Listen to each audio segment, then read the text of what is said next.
I need you to reduce the noise level. James Adams.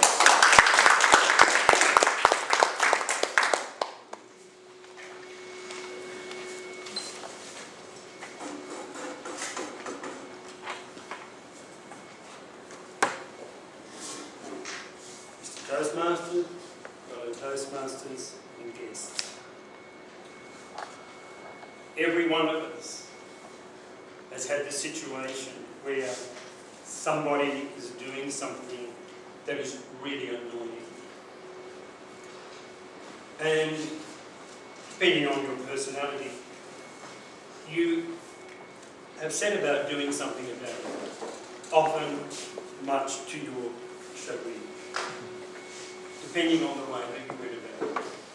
So the speech tonight is to demonstrate to you a methodology that you could use that will help you address an uncomfortable situation where you assert yourself effectively and bring about the changes that you want in the situation.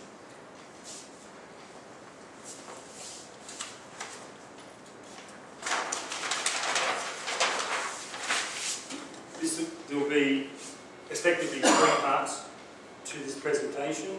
I'll explain the processes. We will then do a role-playing situation where Stephen Walker will assist me and I will attempt to demonstrate to you how you use these basic principles for dealing with a difficult situation where you need to get a change for your purposes. First of all, you state the problem. Don't beat about the bush. But this is more, these things are easy to say, but it's more or less difficult depending on the nature of your own personality and the energies that you're working with. Some people find it very, very difficult. They'll avoid saying what the issue is. They'll go about it indirectly. Or they will leave it and leave it and leave it. So until they get very, very angry, very frustrated, and then burst out and go over the top and cause damage.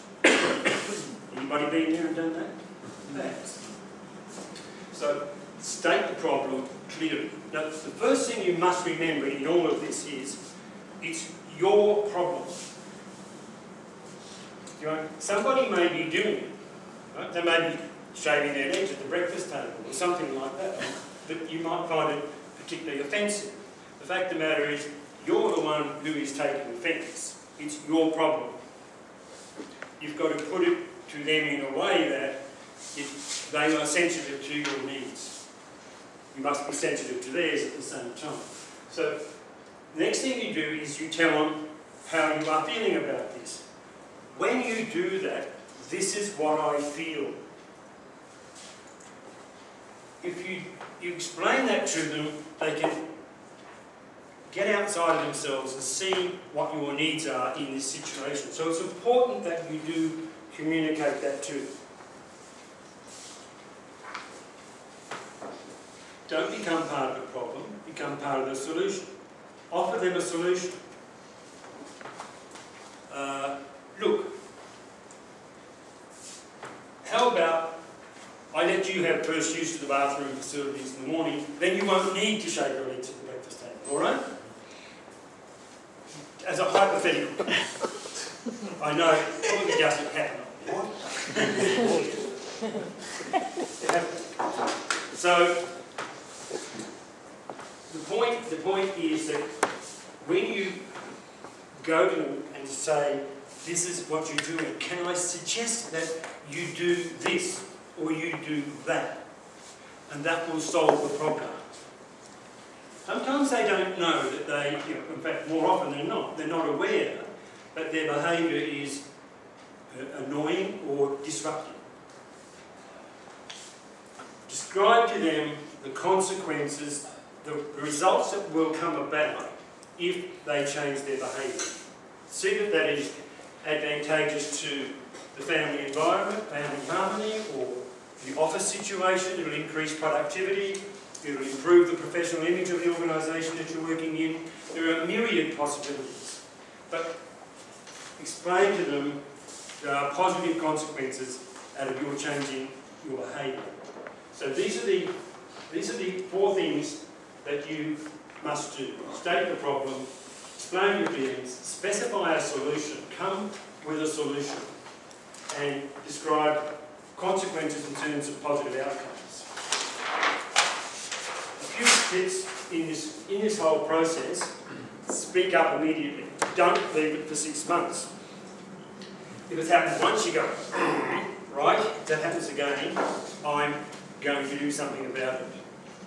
You know, if it's a trigger situation where someone does something and you've got psycho-emotional residue around that, it could trigger something and you explode immediately. Well, then it really is your problem. Okay? But if you work through the situation, you're going, okay, I'm really, really angry about this. Is it fair? No, it's not fair. Then I need to take this to them. Then you think about how you're going to take it to them. Be direct.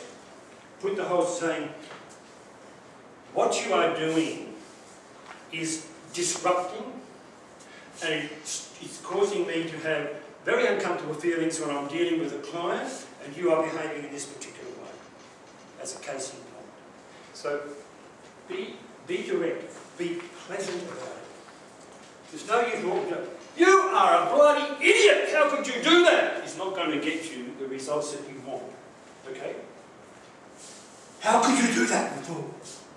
How many times do you leave it and burst out with an aggressive, attacking, abusive style of communication?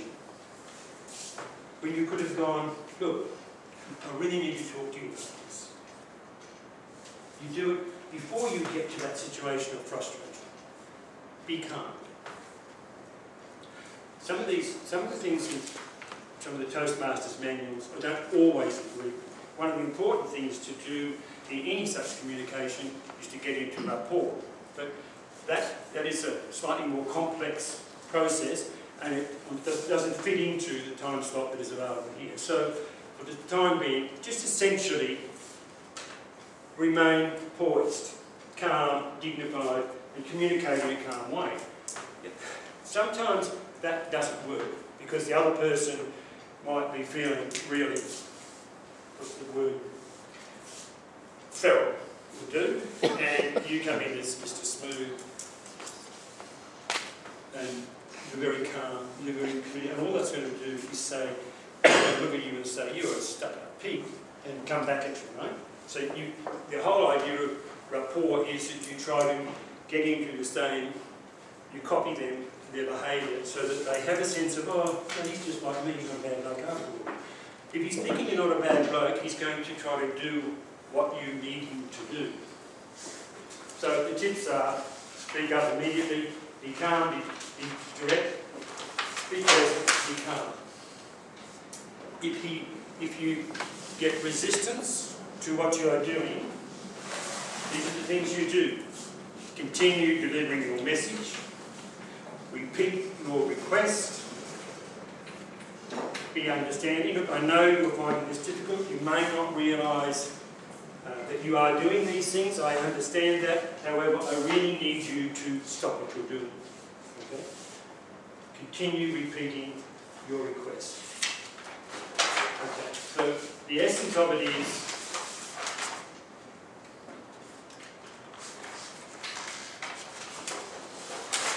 these 4 points, and what we're going to do now is, Steve is going to come up, I'll explain the situation to you. What we're going to do is, I'm working in an office, and Stephen is my supervisor.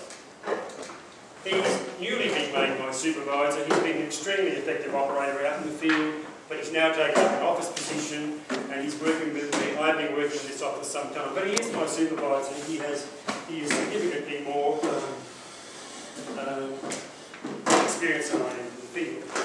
And he is a very boisterous, very loud, very egocentric, very humorous person, and he totally dominates the situation.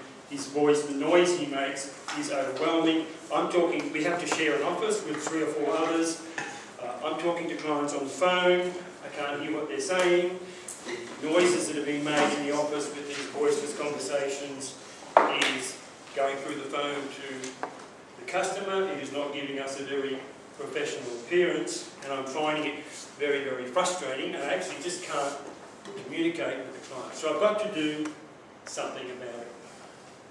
And at morning tea, and I said, Stephen, when you finish your cuppa, could I have a few minutes of your time?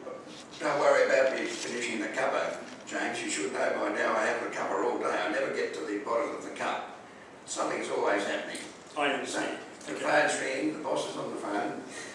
What can I do for you, James? Okay. So, would you like to get the phone call first, or would you happy to talk to me? No, it'll go through the message bank. That's why I'm always busy, because I'm always answering the message bank.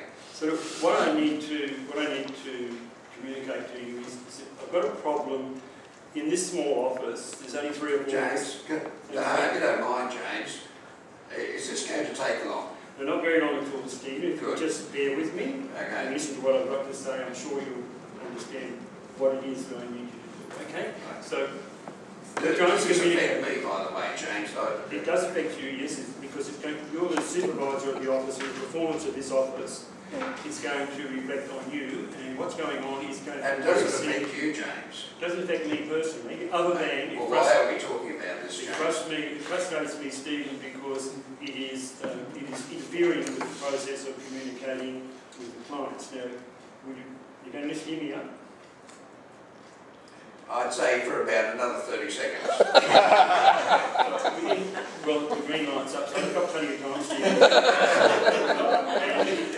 So what we'll do is, I'll be very brief, because you're making too much noise when I'm on the phone and other people are on the phone. You talk loudly, let me finish, Stephen.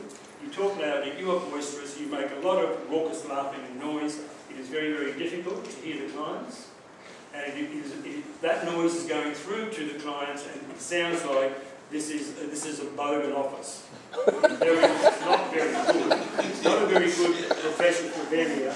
It's not good for our professional image. Well, right now, this James, sort of noise. Everybody on the phone out there is now listening to you talking about the bogans in the office. If you've got a keyboard, let's get to the bottom of the line here. If you've got a keyboard, why don't you put it in writing and send it through to me in a text message? While you've been out in the field for the last 15 years, keyboards went out. Alright? So I want you to come up to date, listen to what I've got to say. This is important. You're the supervisor. The performance of this office is going to reflect on you, and I need you to reduce the noise level so that we can communicate better with our clients in a way that maintains a professional image. Well, professional image is really what we're seeking. In this company, people may think that's a bit funny, but the noise level, I haven't noticed any difference at all. I'm sure you don't notice. When you're out in the field, you can make quite a lot of noise and nobody notices. There's only crows, sparrows, and a few other alarms. I mean, don't take it personally. But the point here is... The boss is not in the office. The reality is that we must try to maintain a professional atmosphere. Stephen, the time's run out. I know your cup of tea is going cold, and I really wouldn't want to keep you away for any longer. And I really, really thank you for listening to me. And I know that you'll do what I want you to do.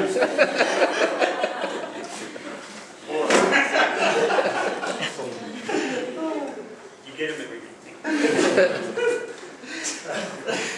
So, I strongly recommend when you go into advanced manuals, don't crack at this one, because I've had no end of fun with the people who get up and do these role plays. You get a couple of minutes before the red light, 1 minute. 1 minute. The red light. How did we go? Did we state the problem? Did we explain our feelings? Did we specify a solution? Not too sure about that one, but I think James stated the problem really, really well. And the solution as well. I think you were quite clear with what you required in terms of the solution. And also the consequences were quite clear and communicated a number of times. What I think you missed was that you didn't get your feelings across to the bar. Really, you think I should have given you a short elbow or something, Greg? Well, that would have communicated your feelings, but I think your frustration came across, but it wasn't the impact about you. I think the feelings about your professionalism in front of your client. Okay, time's running out. Yeah. Thank you.